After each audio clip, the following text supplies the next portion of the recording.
Well, we all know that you need to wear sunscreen when you're at the beach, right? Of course. Yeah, by the pool, beach, anything like that, especially in the summer. But did you know it's even more important to wear sunscreen in the winter? Interesting. Now, just because it's cold out does not mean the sun rays are not damaging your skin.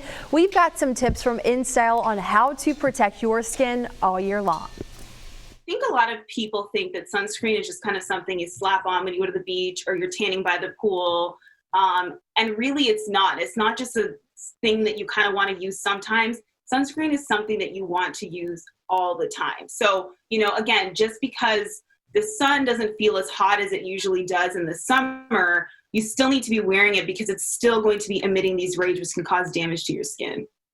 The sun does not care what season it is. It doesn't care if it's summer, winter, spring, fall, whatever. It is coming out, even if it is behind the clouds and it's raining, it's there.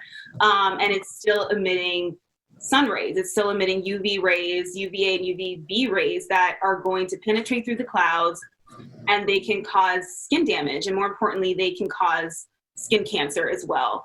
And I think another important thing to understand is that those of us who work at home, we are literally in front of screens all day, which means that blue light is radiating onto our face and it can have damaging effects as well.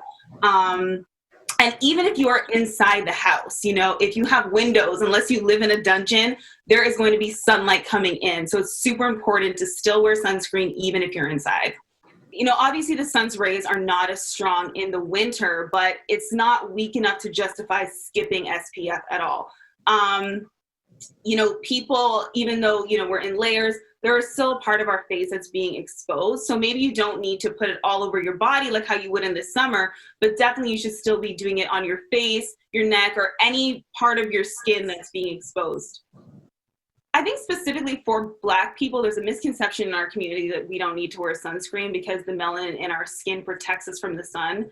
And that's not true. Yes, we do get a little bit of sun protection, but it's not enough. We need at least minimum SPF 30. So regardless of your race, your skin color, no matter how dark or light you may be, you have to wear sunscreen every single day. I think a lot of people right now are really focused on skincare because we're at home, we can test new things out, and we're not wearing a lot of makeup, so we're just kind of focused on skin. But if you aren't wearing sunscreen, everything you're doing in terms of, whether it's anti-aging or it's relief for hyperpigmentation, trying to even out your skin tone, having the sun come in is counterintuitive to all of those things. So even if you are inside, it's still important to wear sunscreen and make sure you're doing that every single day. You have to make sure that your skin is moisturized. The air outside is very dry. The air inside is very dry with the heat and everything that's, just whatever. We're not getting as much fresh air. We're in the stale air all day. You got to make sure your face is hydrated and moisturized. So definitely make sure you're doing a serum, make sure you're doing a heavier moisturizer in the winter, and then on top of that, put your SPF on top as the final step of your skincare routine. For more skincare tips, all you got to do is head over to InStyle.com, and InStyle is owned by the parent company of this TV station, the Meredith Corporation.